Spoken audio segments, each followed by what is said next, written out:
Jadi yang namanya kehidupan ini ada karena serangkaian kebetulan dan kebetulan dan kebetulan. Itu ya. Jadi usia manusia itu makin lama makin panjang. Itu faktanya. Tapi keyakinan kalian, orang dulu usianya panjang-panjang. Lah ya itu. Jadi keyakinanmu dengan fakta itu jauh berbeda. Kenapa? Lah ya memang cara kerja otak kita begitu.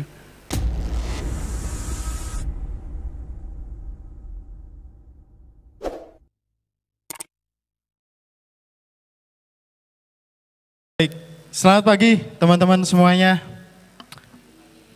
Ini acaranya cukup pagi, kalau jam Indonesia. Oke, pagi ini kita kembali di acara Forum Diskusi Kebangsaan yang kali ini menginjak seri yang ke-7. Cukup spesial karena temanya cukup aneh. Ekonomi kok diiris dengan pisau neuroscience. Nah, dan pembicaranya cukup aneh. Yang ngundang lebih aneh. Oke, langsung saja kita sambut Dr. Ryu Hasan.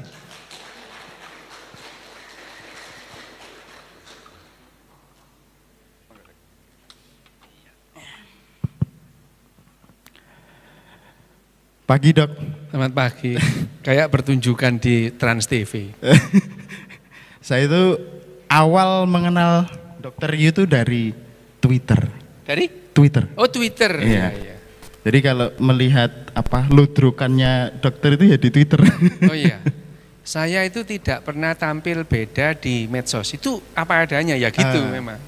Jadi kalau ketemu saya di Twitter atau lihat tulisan saya di Twitter dengan omongan saya di sini ya sama gitu. Ya, gitu. Tapi kalau sosmed yang seperti Instagram gitu itu, saya punya handicap untuk selfie itu, enggak berani. Sampai sekarang itu ngeredek kalau disuruh selfie, enggak bisa. Oke teman-teman, Dr. Ryu ini 86 apa 85 dok lulus dari 85 lulus Fakultas Kedokteran UNER, ya. Terus melanjutkan ke Australia. Ya, itu anulah itu cerita ndak usah diceritain lah itu. Kalau gitu cerita dok, neuroscience itu ya apa? Neuroscience itu adalah ilmu yang mempelajari saraf gitu ya, cara kerja saraf. Nah, 99,99% saraf kita itu di otak itu. Jadi kalau kita mempelajari yang neuroscience itu ya ilmu saraf, mempelajari cara kerja otak kita, otaknya manusia gitu ya. Itu neuroscience itu. Jadi ya perilaku manusia itu definitely tidak diragukan lagi, perilaku kita itu adalah hasil kerja otak kita. Perilaku apapun itu ya, perilaku yang disadari maupun tidak disadari itu adalah hasil kerja otak kita. Jangan kaget kita setiap hari itu 99% kegiatan kita itu tidak kita sadari sepenuhnya itu. Misalnya tadi pagi berangkat ke sini gitu ya. Berangkat dari rumah naik apa? Naik motor. Naik motor itu tidak disadari gitu. Keputusan berangkat dari rumah ke sini itu keputusan yang disadari. Tetapi mulai ngambil kunci, nyetar sepeda motor, jalan itu nggak disadari. Belok kiri, belok kanan nggak sadar. Tahu-tahu nyampe. Ya, jadi itu cara kerja otak juga itu. Nah, itu cara kerja otak juga. Nah, itu yang sekarang yang namanya neuroscience itu jadi liar sekali. Jadi ya neuroscience itu memang jadi liar, termasuk neuroekonomi. Makanya saya kaget itu. UNS itu ya, kok ngerti neuroekonomi itu ya. Ya gitu. Itu waktu saya dihubungin itu saya bertanya-tanya, ini orang gila kali ya itu yang hubungin saya gitu. Iya itu. Karena neuroekonomi itu sendiri adalah kajian tersendiri. Kalau mau misalkan mau mengambil jurusan neuroekonomi di neuroscience di di universitas yang neurosainsnya sudah bagus, memang iya neuroekonomi, neuropolitik itu ada gitu, neurobehavior memang ada gitu. Tapi yang saya heran waktu itu ada orang muncul dari anta beranta namanya Bagus gitu ya. Gitu. Terus ngundang mau ngomong neuroekonomi di UNS lah. Saya kan terheran-heran awalnya itu. Ya tapi ya setelah berkomunikasi 2 kali 3 kali itu, oh emang ini orang aneh gitu ya. Ya itu. Jadi ya sebagai orang aneh melihat orang aneh itu wajar, nggak apa-apa gitu itu. Gitu. Jadi ya itu yang namanya neuroscience. Gitu Mas.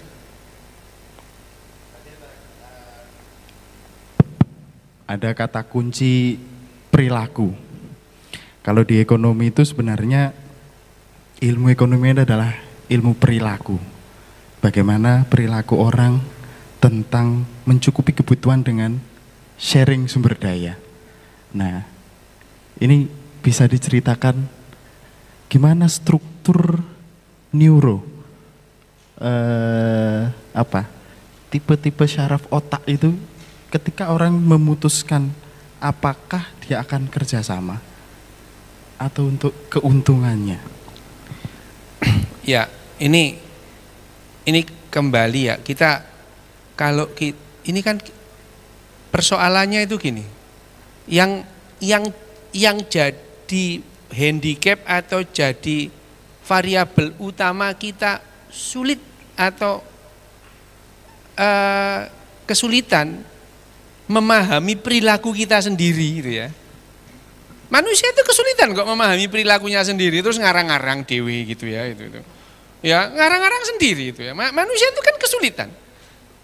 Pada dasarnya kenapa manusia itu kesulitan secara presisi mendefinisikan perilakunya itu.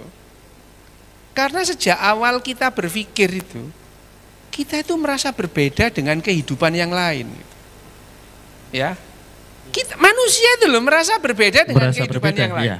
Merasa berbeda itu, wajar gitu ya, wajar. Orang memang kita ini semua yang di sini dikenalkan bahwa manusia itu bukan binatang kok, ya. Padahal pedas. Loh, iya.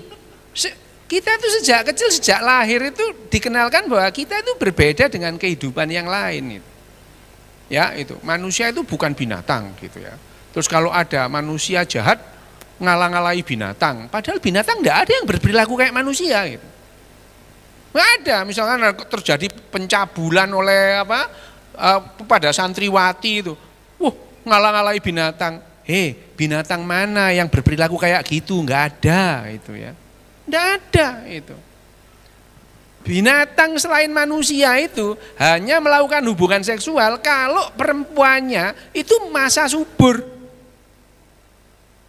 Ya, binatang selain manusia, kucing, anjing, itu ya, harimau itu, mereka itu melakukan hubungan seksual kalau yang namanya perempuannya itu masa subur, gitu. Perempuannya itu mengeluarkan yang namanya tanda-tanda bahwa dia sedang subur, namanya etrus itu. Kalau anjing itu mengeluarkan feromon, itu anjing-anjing cowok itu sampai 2 km bau itu.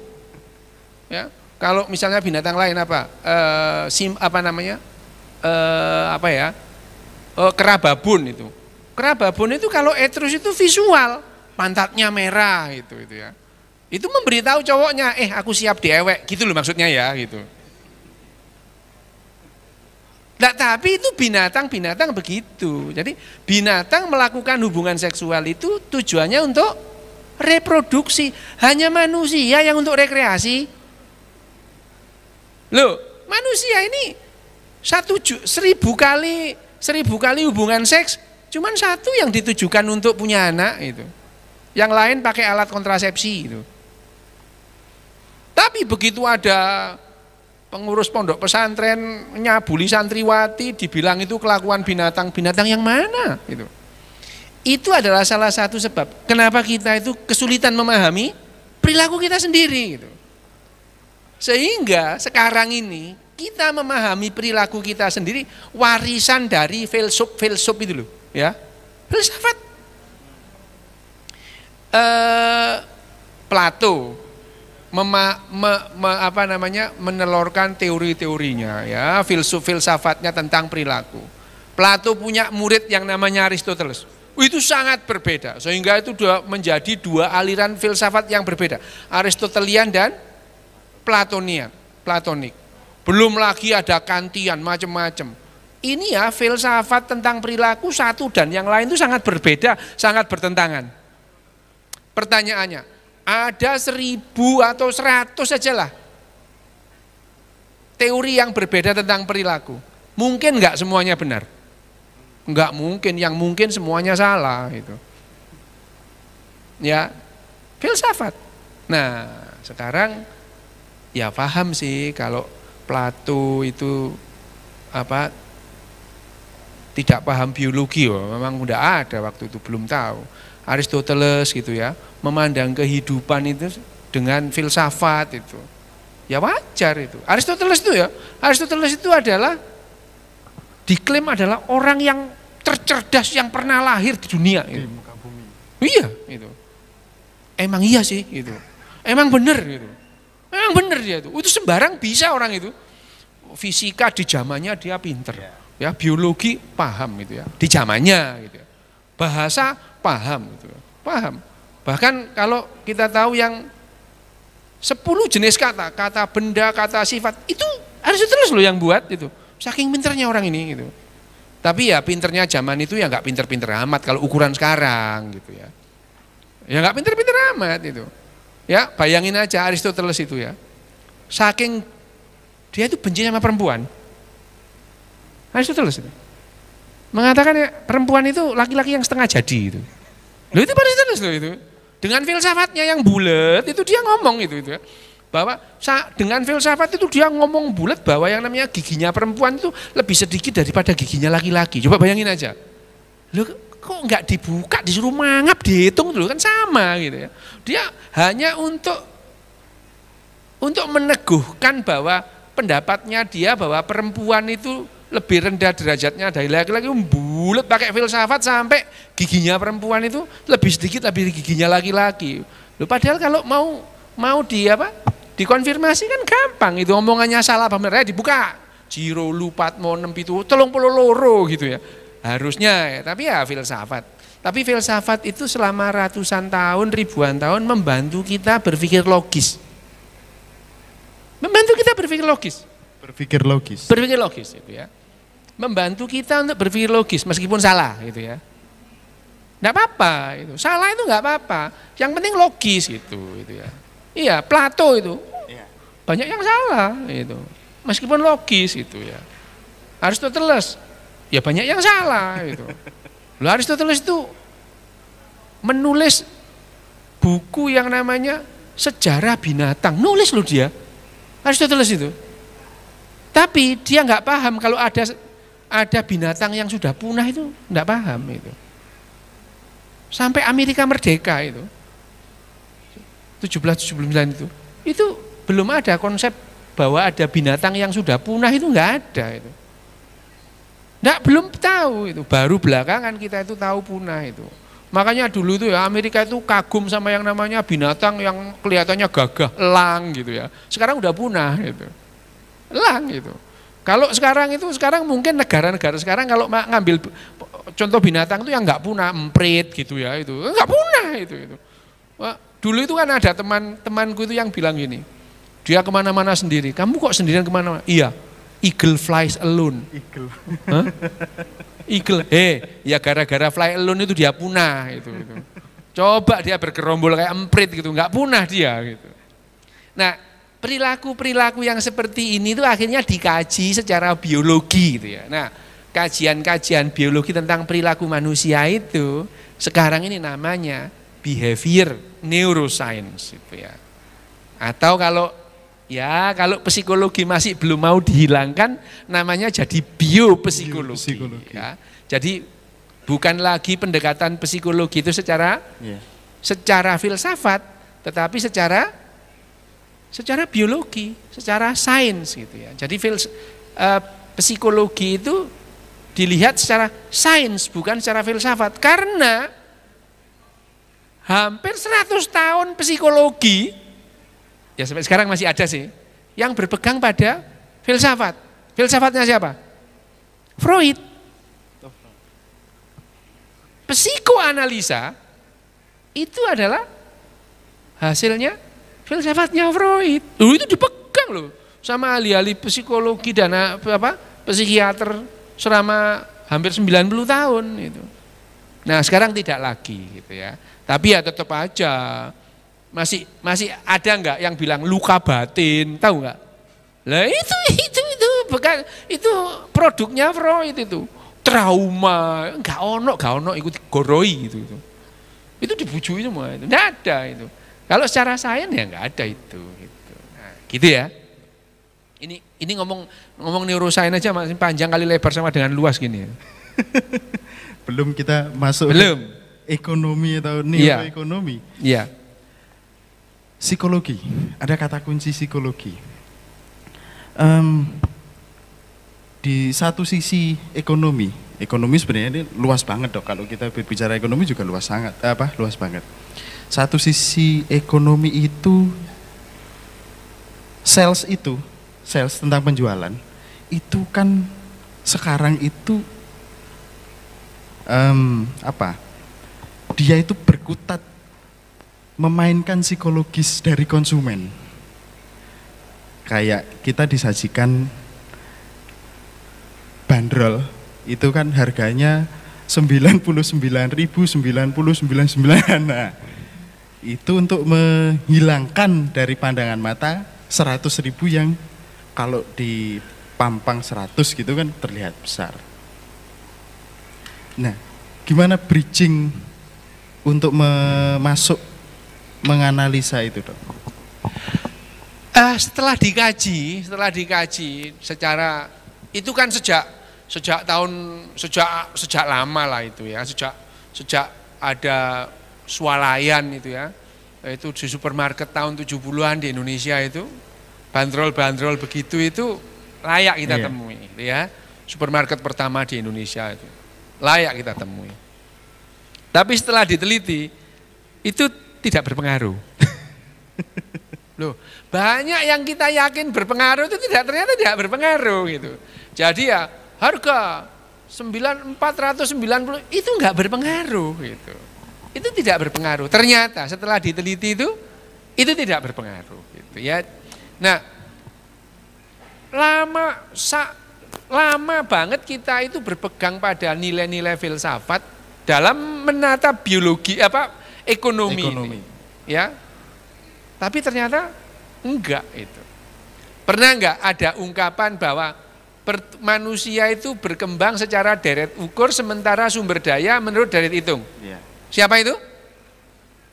Siapa itu? Itu ekonom paling terkenal itu ya. Bahwa manusia itu berkembang menurut deret ukur sementara sumber daya deret hitung. Ternyata kebalik sekarang gitu. Sumber daya kita melimpah sekarang gitu. Ya. Ini salah ini orang ini gitu ya. Loh, itu filsafat ini dipegang ya karena dia filsuf itu ya. Dipegang lama gitu. Nah, nanti kalau kita sudah membahas neuroekonomi, ternyata ekonomi itu enggak ruwet kok gitu. Ya.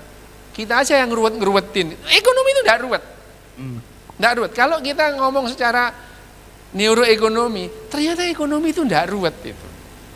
Sehingga ahli-ahli neuroekonomi melalui yang namanya neuroadvertising gitu ya, iklan itu yang akhirnya memanipulasi manusia sejak ya akhir-akhir abad ke-20 gitu ya. Akhir-akhir abad ke-20 itu sudah manusia itu sudah dipakai mainan aja sama ahli-ahli neuroscience ini itu. Diarahkan, dihipnotis gitu ya. Ya yang menang adalah kapitalisme. Yang menang. Loh, kapitalisme itu udahlah, itu sihir kapitalisme itu sampai sekarang itu yang membuat kita berada di sini. Ya, kapitalisme ini. Gedung ini karena kapitalisme. Kalau nggak ada nggak ada Nggak yang ada namanya capital. kreditan dari BRI itu gedung ini nggak ada gitu ya. Ya itu kapitalisme, itu membentuk kita itu ya. Kenapa demikian? Ya kebetulan aja gitu. Jawabannya kebetulan kok. Kebetulan. Jadi yang namanya kehidupan ini ada karena serangkaian kebetulan dan kebetulan dan kebetulan. Itu ya. Kebetulan. Not by design. Not by design. Not by design. Tidak ada yang didesain, tidak ada. Kebetulan. By accident. Dan kemudian accident itu di follow up secara berbeda, gitu ya. Akhirnya juga berbeda. Gitu. Bayangin aja, nggak usah jauh-jauh. Kalau tidak ada reformasi, nggak ada orang jilbaban di sini. Beneran itu. Ya. Kalau tidak ada reformasi 98, nggak ada orang jilbaban di sini. Sampai tahun 84 jilbaban itu dilarang di seluruh sekolah negeri. Tahun 84. Itu ya. Sampai tahun 84. Kenapa 84? Iya, tahun 84 itu terus kemudian Profesor Dr. Nugroho Susanto meninggal. Nah, diganti orang Arab. Lah, ganti lagi ceritanya gitu. Bayangin aja itu kebetulan itu loh ya. Kebetulan aja. Daud Yusuf, Profesor Dr. Daud Yusuf. Waktu saya masih SMA itu, itu getol dengan yang namanya NKKBKK. Beneran itu. Itu dulu ya sebelum eranya Daud Yusuf itu, HMI, yang namanya HMI sama apa namanya itu? Apa namanya? CGMI itu. Itu gegeran itu. Di kampus itu. Nah, setelah itu ada.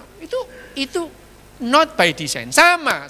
Misalnya kalau ditanya, yang namanya pandemi itu selalu mengubah tatanan dunia. Selalu. Kalau tidak ada Justinian Plague, tidak ada yang namanya wabah Justinian yang membuat Romawi itu runtuh. Ya. Kita nggak beragama Islam di sini, nggak ada yang beragama Islam. Didesain siapa? Nggak ada wabah itu. Wabah Justinian Plague. Itu Romawi itu runtuh itu, Justinus itu. Sampai munculnya suku-suku kecil yang di Arab yang tadinya nggak dihitung itu muncul itu.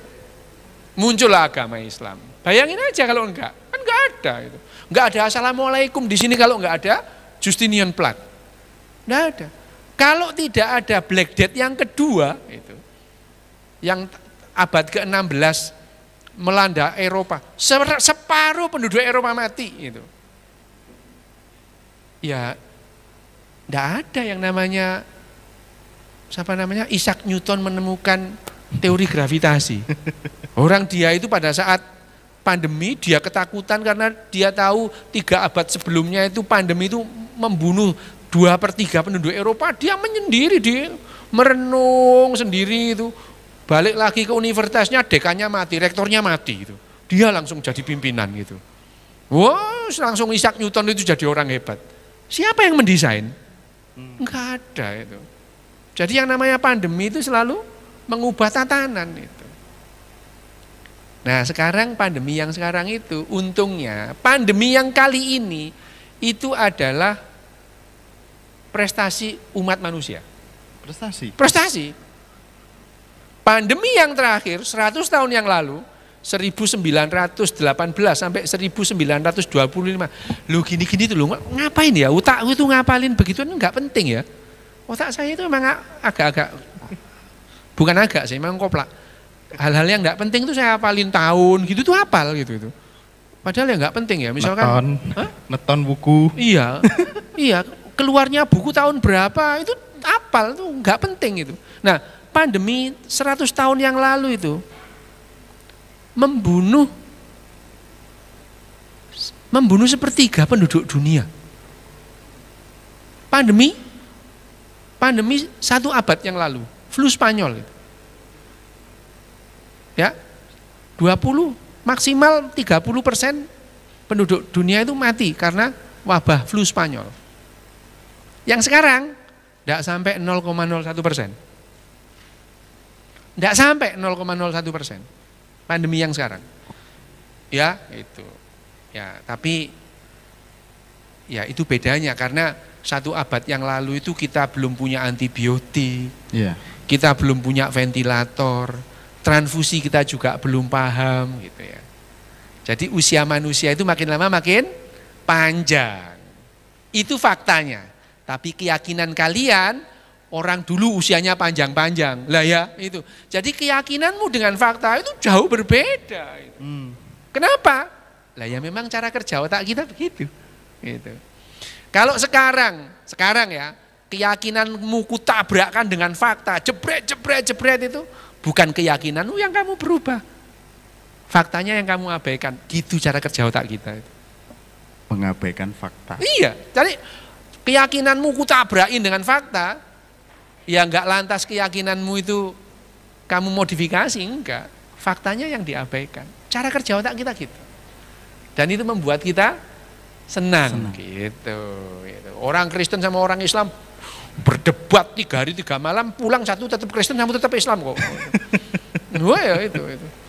Dan itu adalah terus kemudian kita berdebat ini, kita berdiskusi apa? Kan forum diskusi. Forum diskusi. Enggak apa-apa ya itu. Oke, silakan minum dulu. Iya, ini saya minum dulu ya. Ya. Oke.